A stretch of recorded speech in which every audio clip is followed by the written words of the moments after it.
La journée a été historique en Égypte. Des centaines de milliers de personnes ont défié Hosni Moubarak. Quel est l'avenir de la région et doit-on avoir peur des islamistes? C'est le débat que nous vous proposons ce soir. Vous êtes bien sûr à Infrarouge.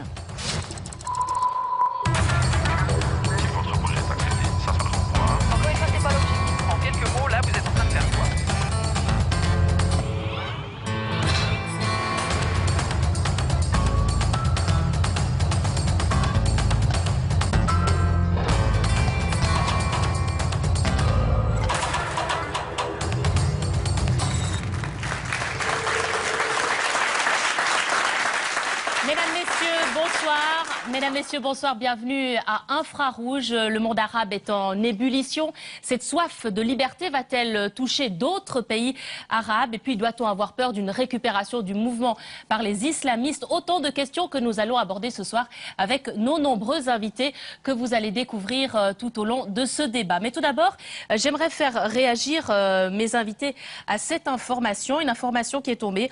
Hosni Moubarak devrait intervenir selon la chaîne Arabia d'une minute à l'autre. Il renoncerait à se présenter à l'élection présidentielle de septembre, mais resterait au pouvoir jusque-là. Alors j'aimerais vous entendre, Tariq Ramadan, bonsoir. Bonsoir. Alors vous êtes d'origine égyptienne, interdit de séjour depuis 15 ans. Comment vous réagissez à cette information qui reste bien sûr à confirmer?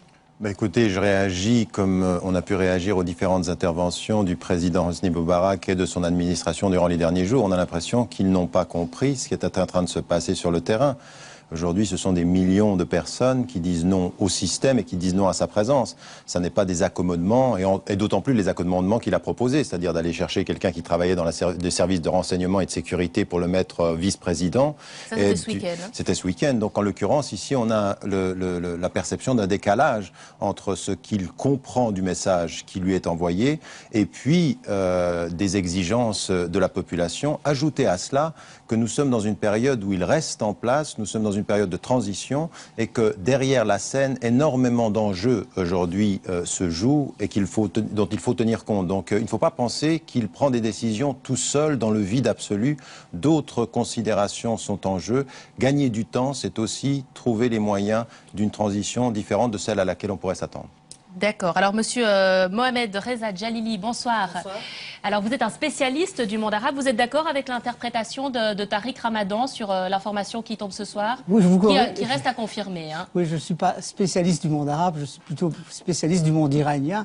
Mais je confirme ce que monsieur Ramadan vient de dire. On vit un moment historique en Égypte. Aucun président égyptien n'a été dans cette situation. Il y en a eu 3. Chacun soit est mort de mort naturelle.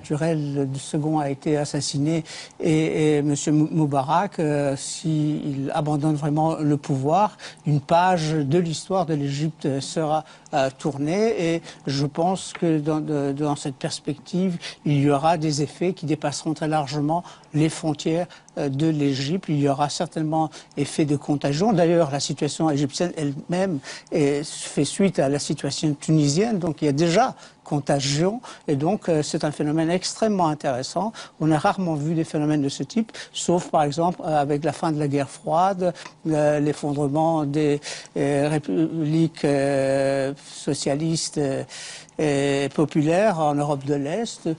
Donc c'est un phénomène qu'il faut suivre et qu'il faut regarder à travers l'ensemble de la région.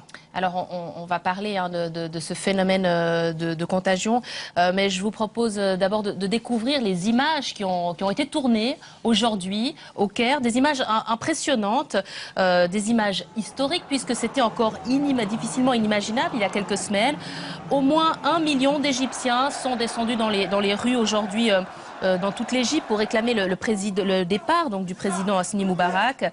Au Caire, ces images que l'on découvre ici, des centaines de milliers de personnes se sont massées sur cette fameuse place Tahrir, devenue depuis une semaine le point de ralliement de la contestation. De grands rassemblements ont eu lieu dans d'autres villes d'Égypte, comme par exemple Alexandrie et Suez. Alors, j'aimerais dans un premier temps donner la parole aux Égyptiens que nous avons sur notre plateau. Je vous redonne la parole, Tariq Ramadan, je l'ai dit, ça fait 15 ans que vous n'avez plus pu retourner en Égypte. Vous êtes d'ailleurs né à Genève, on connaît votre histoire. Mais qu'est-ce que ça vous fait de voir ce peuple, qui est quand même votre peuple, votre pays, manifester comme ça dans la rue ? Ben écoutez, beaucoup de fierté. Je vous avouerai franchement une chose, c'est que quand j'ai vu le peuple tunisien se lever, et qu'il a impressionné le monde entier par la fulgurance du phénomène. Je me suis dit, si seulement les Égyptiens avaient ce courage, s'ils pouvaient faire la même chose, car tous les ingrédients qu'on trouve en Tunisie, paupérisation, clientélisme, corruption et dictature, étaient et sont présents avec encore une situation qui s'aggrave en Égypte, puisque vous avez 1 million de plus de nouveaux habitants avec l'augmentation de la population chaque 8 mois. Donc on avait tout été présent et l'impression que rien n'allait bouger. Mais vous avez été surpris quand même? Oui, tout à fait, surpris parce que je pense que c'était pour plusieurs raisons. D'abord parce que l'Égypte est un pays géostratégiquement très important, que nous sommes proches du conflit israélo-palestinien, que c'est une base avancée des Américains et de leurs intérêts régionaux. Et donc, je n'imaginais pas que ce qui s'était passé en Tunisie allait être possible. Cela étant, il faut savoir que les Américains s'étaient très impliqués en Tunisie. Ils étaient très impliqués avec le départ de Ben Ali et avec le calme de l'armée. Et on a exactement le même scénario. Donc beaucoup de fierté vis-à-vis du peuple, mais sans aucune naïveté. Ce sera extrêmement difficile. Il faut rester prudent et accompagner le mouvement de la fierté d'un peuple qui se soulève sans naïveté des intelligences qui analysent. Miret Zaki, alors vous d'habitude on vous entend parler du BS, là c'est pour vos origines que vous êtes là ce soir puisque vous êtes égyptienne, vous y avez d'ailleurs vécu jusqu'à l'âge de 8 ans, vous êtes née au Caire. Ce sentiment de fierté, vous le partagez aussi ? Oui, un sentiment de fierté et d'admiration, absolument une surprise au quotidien de voir que ça dure, parce que j'y croyais pas. Le peuple égyptien est apathique depuis tant d'années et quand il y a des événements, il y a une répression très forte de la part de la police, pas de l'armée, mais des services de sécurité de la police qui est vraiment légendaire en termes de force de répression. N'importe quel groupuscule activiste, on sait qu'ils finissent en prison très vite, que la population carcérale est énorme, que vraiment ce gouvernement avait une manière évidemment totalitaire de tenir toute forme de contestation, que les activistes des droits de l'homme, comme des professeurs à l'université américaine, étaient en prison. Et donc, on n'imaginait pas qu'un courage pareil puisse arriver, surtout dans le siège des attentats contre les Coptes à Alexandrie. Vous êtes étonné aujourd'hui de la réaction des Égyptiens ? Oui, parce que c'est un espèce de courage contagieux qui s'est propagé, où les gens n'ont pas peur d'aller devant les coups de feu tirés par l'armée. Donc vraiment, il y a un rouleau compresseur qui va aller jusqu'au bout. C'est pour ça que je m'étonne d'ailleurs que Moubarak puisse ce soir faire l'annonce qu'il va rester jusqu'en septembre. Il a de facto perdu le soutien des États-Unis qui disent qu'il faut un gouvernement de transition. Même l'armée a dit que les revendications du peuple étaient légitimes, alors que l'armée était la clé du soutien à Moubarak et que son fils est probablement à Londres maintenant, caché là-bas pour sa sécurité. Et donc, il n'y aura pas de succession, il n'y aura pas de reconduction de sa présidence. Donc, à quoi servirait qu'il reste jusqu'en septembre? D'accord. Alors, Manon Chic, vous représentez Amnesty International. On entend Miret Zaki parler de peur, de répression. Les Suisses vont en vacances en Tunisie, en Égypte. Beaucoup ne savaient pas ce qui se passait dans ce pays. Ils découvrent un petit peu ce manque de liberté qu'il y avait dans ces pays. Vous, ça vous a étonné, ça ? Ça m'étonne qu'on puisse effectivement ne pas encore savoir ce qui se passait en Tunisie notamment ou en Égypte. En Égypte, c'est quand même un gouvernement qui, depuis 30 ans, a instauré un état d'urgence qui donc empêche tout rassemblement public, qui permet un mandat très élargi à la police, donc une arrestation sans mandat, des gens qui sont détenus. On parle de milliers de personnes qui sont détenues dans les prisons. Donc aussi une impossibilité pour les partis politiques de se présenter aux élections. Il y a eu les élections législatives en novembre et décembre, de facto. En fait, la plupart des partis ont été exclus du Parlement. Et donc, on voit une situation qui finalement n'est pas extrêmement nouvelle, puisque ça dure depuis 30 ans et que la répression augmente depuis 5 ans, et les gens sont surpris. Mais finalement, tant mieux si les gens sont surpris. Je crois que tant mieux aujourd'hui qu'on voit cet immense mouvement de foule, qu'on voit les revendications des manifestants et qu'on voit des manifestations extrêmement pacifiques. Je trouve que ça, il faut effectivement le souligner. On voit des gens qui, certainement, sont désespérés d'être au chômage, de ne pas avoir d'objectifs dans la vie. Il y a quand quand même 40% de la population en Égypte qui vit en dessous du seuil de pauvreté, avec moins de 2 dollars Avec par un jour. taux de chômage très élevé, Un taux de notamment chômage chez les jeunes. énorme, un taux de chômage énorme, et donc aucune perspective. Et donc ces gens descendent dans la rue, mais sans violence. Je parlais tout à l'heure à mon collègue qui est sur place, il me disait, c'est une atmosphère de carnaval, cette manifestation, mais avec quand même de la colère. Mais en même temps, personne n'a l'idée de prendre des pavés et de les jeter sur la police. D'ailleurs, la police était très peu présente. Et je pense que c'est très important de souligner ce mouvement qui est extrêmement pacifique pour l'instant et de souhaiter que ça continue comme ça et qu'il y ait, si possible, le moins de répression possible qui s'abattent sur les manifestants. Alors j'aimerais entendre deux personnes qui reviennent de Tunisie, dont vous, Jalel Matri, vous êtes d'origine tunisienne. Vous êtes retourné à Tunis depuis la révolution islamique et c'est un petit peu les mêmes constatations que vous avez faites là-bas. Cette espèce de vent de pacifisme. Populaire. Qu'est-ce que j'ai dit? Ah non, voilà. Lapsus non révélateur. Révolution de Jasmin.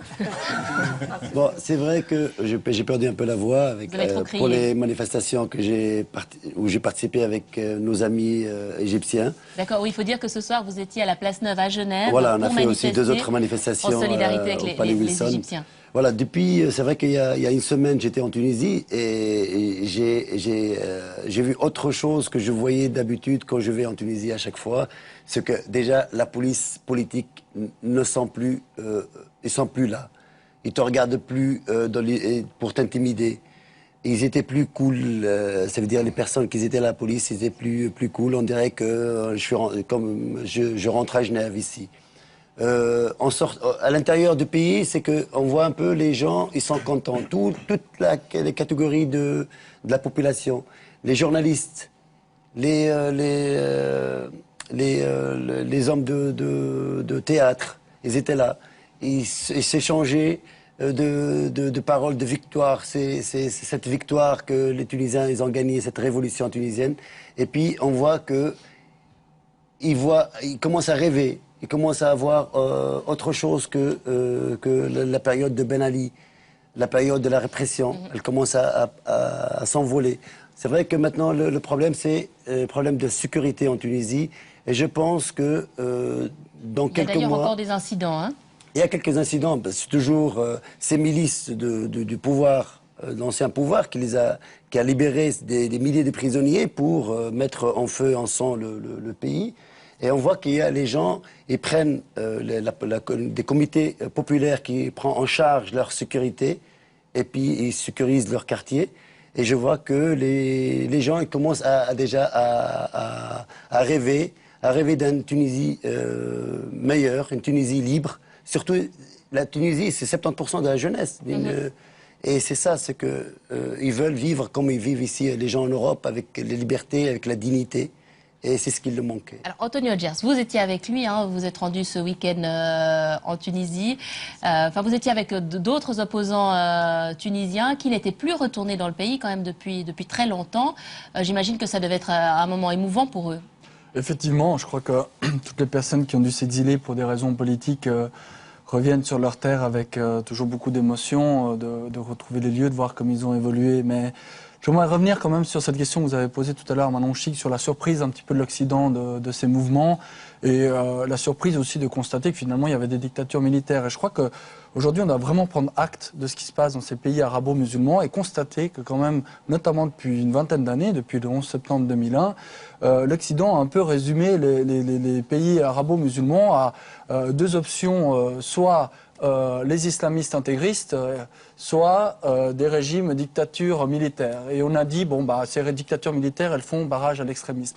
Et on a complètement occulté que finalement, dans ces pays, il y avait des populations qui aspirent à vivre dans la démocratie, dans le pluralisme, dans le respect des droits de l'homme, dans une vision de progrès, de partage, et qu'aujourd'hui, finalement, c'est cette population qui se réveille aux yeux non seulement de leur propre régime, mais aussi aux yeux du monde. C'est-à-dire, finalement, on constate que oui, que les arabo-musulmans, les jeunes, notamment dans ces pays, aspirent à vivre dans une meilleure sécurité matérielle et que c'est ça ce qu'ils demandent, dans des espaces démocratiques et de liberté que l'on connaît, nous ici, qui sont du coup dans les valeurs très compatibles avec les nôtres. Et je crois que c'est cette erreur de vision qu'on a faite et malheureusement cette complicité